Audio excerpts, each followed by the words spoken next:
हाँ जी, नमस्कार सबको, राधे राधे। ऑनलाइन क्लास में एक बार फिर आपका स्वागत। आज हम कक्षा 10 विषय गणित, इसके अंतर्गत अध्याय 16 पृष्ठीय क्षेत्रफल और आयतन, इसके अंतर्गत हम आज प्रश्नावली 16.3 का प्रश्न नंबर 13 है, इसके बारे में अध्ययन करेंगे। इस सवाल को हल करने से पहले क्या अब तक दिया गया HW की कॉपी में बराबर हल कर रहे हैं कि नहीं कर रहे हैं। दूसरा, जो भी जिस प्रश्नावली से संबंधित सूत्र है, क्या वो सूत्रों को भी बराबर याद कर रहे हैं कि नहीं कर रहे हैं।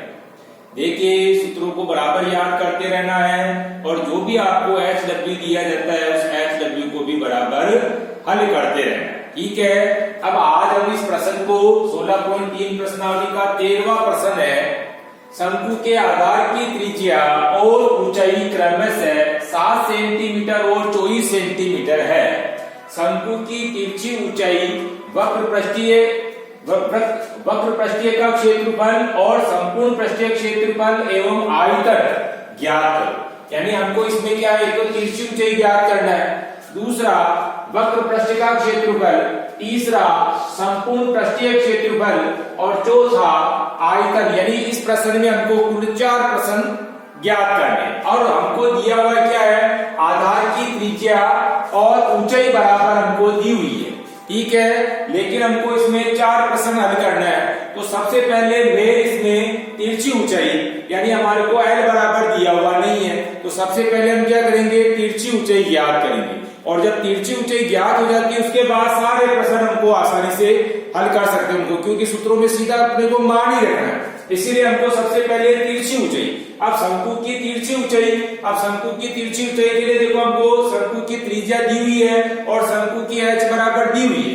शंकु की त्रिज्या 7 सेंटीमीटर और शंकु की ऊंचाई बराबर दिया हुआ है 24 सेंटीमीटर। ठीक है, अब आपको सबसे पहले शंकु की तिरछी ऊंचाई बराबर, तो शंकु की तिरछी ऊंचाई जिसको हम L से लिखते हैं। ठीक है, तो L बराबर क्या होता है, L बराबर होता है √r² प्लस h²। अब आपको क्या करना है, वापस अंडर रूट में r की जगह r कितना है, 7 दिया हुआ है, तो 7 का वर्ग प्लस h की जगह h कितना है, 24 दिया हुआ है, तो 24 का वर्ग करना है, लेकिन अंडर रूट में रखना है। ठीक है, मान रखने के बाद में 7 का वर्ग करेंगे, अंडर रूट में लिखेंगे, लेकिन 7 का वर्ग कितना हो गया, 49, और प्लस 24 का वर्ग कितना हो गया, 576। यानी वर्ग में क्या करते हैं अपन, जो भी संख्या दी हुई इसको वापस उसी संख्या से गुणा करना।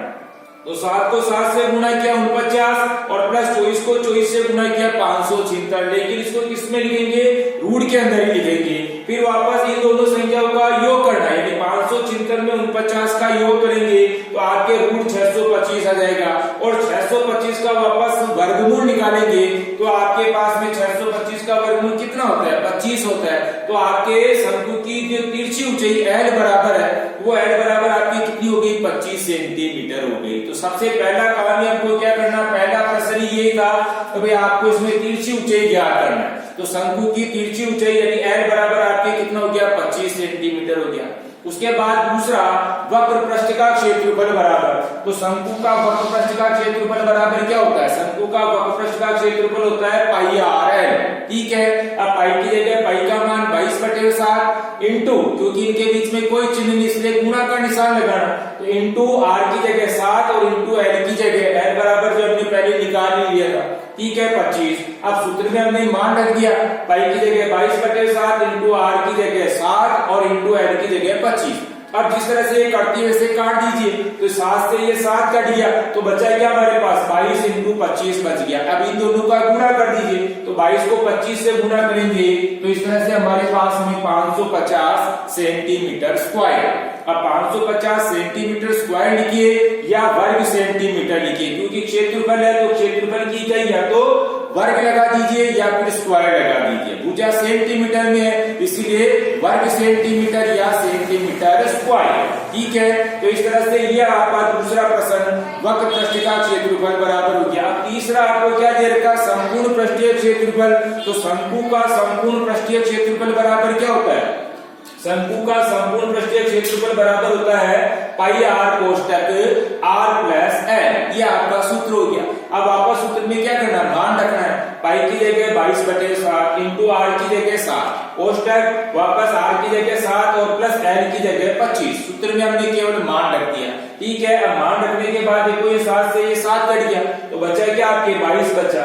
उसके बाद कोष्टक में क्या अपने पास में 7 और 25 है, इन दोनों का योग किया तो 25 और 7 कितने हो गए 32। अब 32 को हम क्या करेंगे 22 से गुणा कर देंगे, तो 32 को 22 से गुणा करने पर हमारे पास क्या आ गया 704 सेंटीमीटर स्क्वायर। संपूर्ण पृष्ठीय क्षेत्रफल बराबर 704 सेंटीमीटर स्क्वायर या 704 वर्ग सेंटीमीटर। दोनों में से एक इकाई लगानी अपने को, या तो स्क्वायर लगा दीजिए या वर्ग लगा दीजिए। पूछा सेंटीमीटर में इसलिए सेंटीमीटर स्क्वायर या वर्ग सेंटीमीटर, इकाई का भी अपने को विशेष ध्यान रखना है। तो इस तरह से आपका जो तीसरा प्रश्न था, तीसरा इसके अंदर संपूर्ण पृष्ठीय क्षेत्रफल, तो संपूर्ण पृष्ठीय क्षेत्रफल बराबर आपके ये आ गया।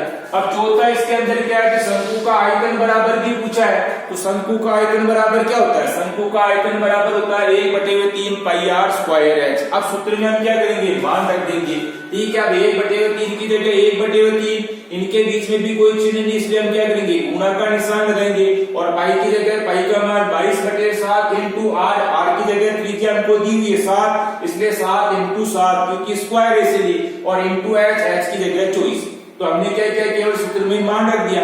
अब मान रखने के बाद देखो जिस तरह से ये कटती है उससे काट दीजिए, तो 7 से ये 7 कट गया, इसी तरह से 3 से 24 को काटा तो 8 बार, ठीक है। अब कटने के बाद आपके पास में ऊपर क्या बच रहा 22 इंटू 7 इंटू 8 बचा, नीचे तो सारी कटी गई आपकी, बचा एक ही है। तो 22 को 7 से गुणा किया तो 22 7 154 और 154 को वापस 8 से गुणा करेंगे तो आपके पास में कितना आ गया ये 1232 सेंटीमीटर क्यूब। या तो सेंटीमीटर क्यूब लिखिए या फिर घन सेंटीमीटर, इकाई का विशेष ध्यान रखना। अब आयतन है इसलिए आयतन की इकाई क्यूब या फिर घन लगाना, ठीक है। भुजा सेंटीमीटर में इसलिए सेंटीमीटर क्यूब या घन सेंटीमीटर। तो इस तरह से आपका चौथा उत्तर क्या हो गया 1232 सेंटीमीटर क्यूब।